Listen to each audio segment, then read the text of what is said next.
Napanood ko yung ginawa mo, bro. Grabe ka. Madami naman ang natuwa. Tanong ko na lang din, Kalingap Dan, bakit pala hindi nakarating si Joy dun sa mga okasyon nitong mga nakaraang araw?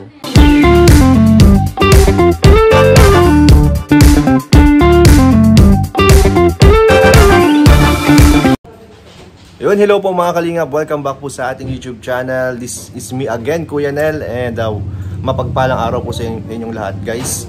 At ngayong araw po ito ay isang special po na araw dahil makakasama po natin ulit ang nag-iisang boss din ng lahat, si Boss Dan. Hello po! Dan! Shout out po. Ganda ng ano natin, bro. Ganda ng ano natin, no? Interviewhan. Ang lambot ng ano natin, guys. Hulaan nyo na lang kung nasan po kaming lugar.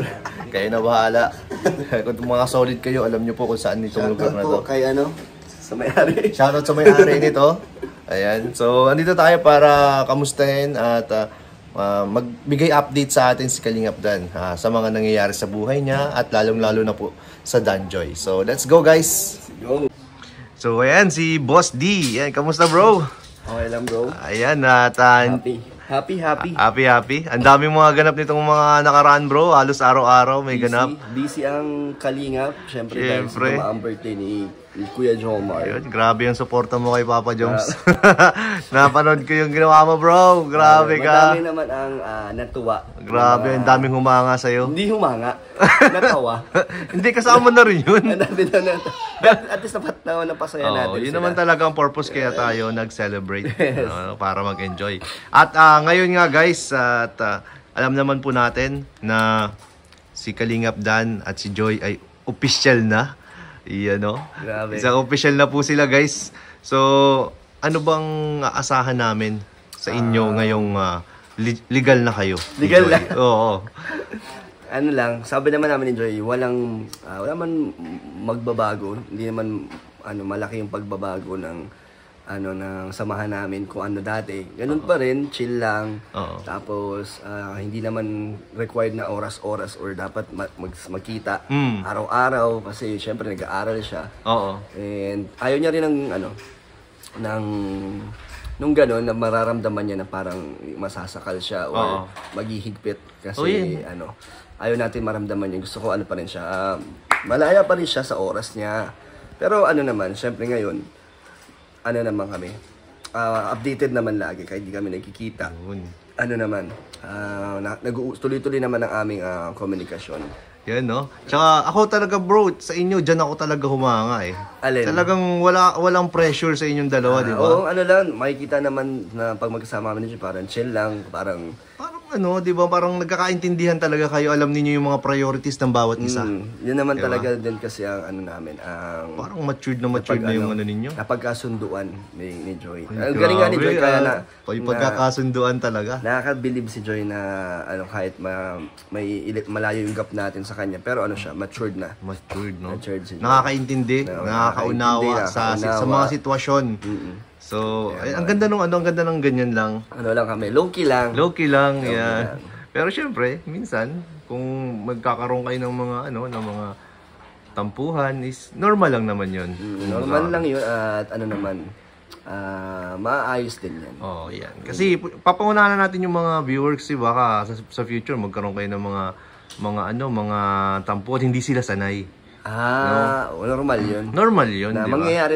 Kasi mag-exaggerate yung iba eh. Pag baka merong mga selosan, or mga tampuhan, ganyan. Baka hindi sila sanay, maging basher sila. Sana yung mga solid supporters ng Danjoy, kahit na dumating yung ganong moment namin ng Joy na may konting tampuhan or hindi pagkakaintindihan. Sana wag nilang pangunahan or gawan ng kung anong storya. Unawain nila at intindihin nila. Yan, maraming salamat, bro. At since pag-usapan na rin natin si Joy, tanong ko na lang din, Kalingap Dan, bakit pala hindi nakarating si Joy dun sa mga okasyon nitong mga nakaraang araw? Kasi nakaraan, nung birthday ni Joms, sinabihan ko siya. Pero hindi rin niya alam birthday, yung pala yung celebration. May celebration. Tapos until 7 PM para yung klase niya. Okay. So try niya daw sanang humabol kaso baka na late na. Hindi na kaya kasi siyempre magpe-prepare pa, di ba? Hindi na siya nakapunta. Ayun. So, ayun palang reason po kaya hindi nakakarating po si Joy. Pero nung sa Velvet Box, nakarating siya, di ba? Yung dinner, Oo, yung dinner, nandun. andun siya. Grabe. So, ayan po. At may iba naman tayo. Balita ko bro, may bago ka daw product. Oo bro, may bago tayong susubukang negosyo. Ay, grabe yan. At ito yung Boss D Gourmet. Gourmet. Panoorin nila sa sa uploads ko yung reaction ng K-Boys. Ayan, Pati kayo. Kasi gusto ko muna matikman kung approve ba sa inyo bago natin Ayun, excited na ako bro. ibenta. Kaya sana maging maging successful. Alam na nila. Alam na nila kung nasaan tayo, guys. Kaya hopefully maging okay to. Pero ito ko to, pag magiging mas focus at seryoso tayo dito kasi Ayun, gusto ko siya na kahit hindi ako nakatutok, may taong gumagalaw na mag-aasikaso ng orders, diba? Papasok natin yan sa sa online para meron tayong main business talaga kasi yung sa bigas hindi ako nakatutok. So pag may orders lang tsaka ko lang pero pag wala edi wala, ganun lang. So ito gusto ko maging talaga siya, magkaroon ng income. Maging hands-on ka dyan. Hands-on tayo. Kukuha tayo ng siguro si Hana or kailangan talaga ng tao dyan bro, di mo kaya yan bro mag-isa lang. Bro, kasi kung mag-focus ako dito, hindi ko na hindi mo magawa ang pagbablog mo. Ang pagbablog. Kaya hanggat ngayon may opportunity tayo na kaya natin gumawa ng magnegosyo, subok lang ng subok, diba? Oo. Kasi ang ganda ng mindset nyo nga eh. Kaya para naman sa future din to. Kaya salamat sa mga susuporta at sana maging successful tong Gourmet. At malalaman nyo yan sa reaction nila Kuya Nel kung pasado ba. Pwede ba nating makita yan, mga product mo bro? Actually itong basket na to, para lang to dito sa inyong mga bibigyan ko. Ay, wow. Sa mga papatikim natin. Pero kung order naman sila, lang to, jar lang. Pero yan may Boss D na... Wow. Ano yan?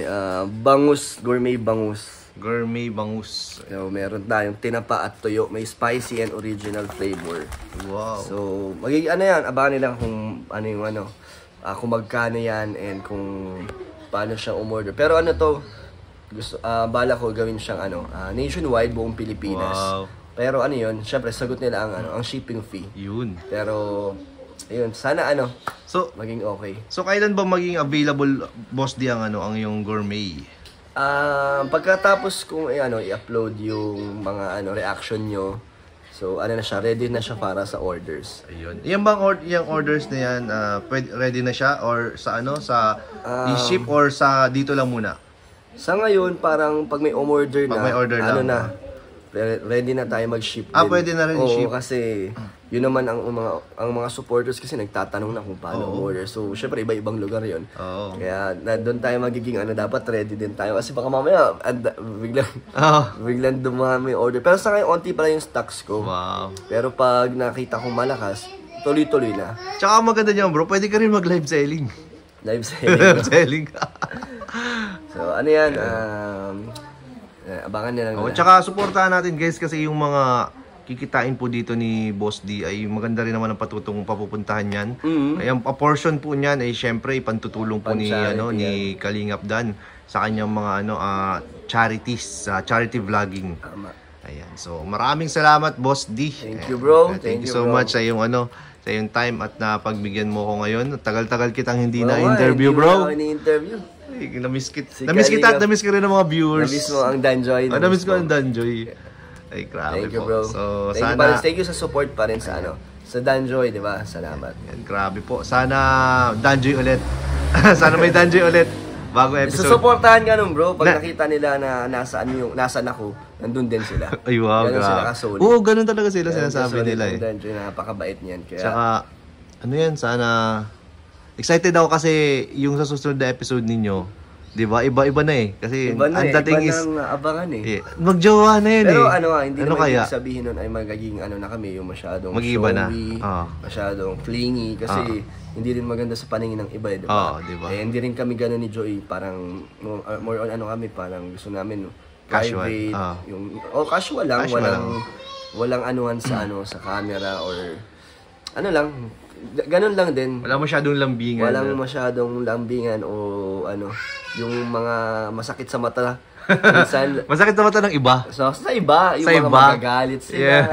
Pero, kaya ano na lang, sa amin na lang yun. Oo, di ba? Private na lang yun. Private Kung na ano lang. yan. Kung anong mga sweetness na meron Oo, kayo. Baka mamaya, ano pang masabi, di ba? Kaya, syempre, ayaw natin mangyayari din kay Joy yun, di ba? Ayan. So maraming salamat, Boss D. Thank you, Kalingap bro. Dan. Support po natin kanyang channel. At yan. Maraming salamat. Thank you, bro. And bye-bye po. Jesus loves you. Bye-bye.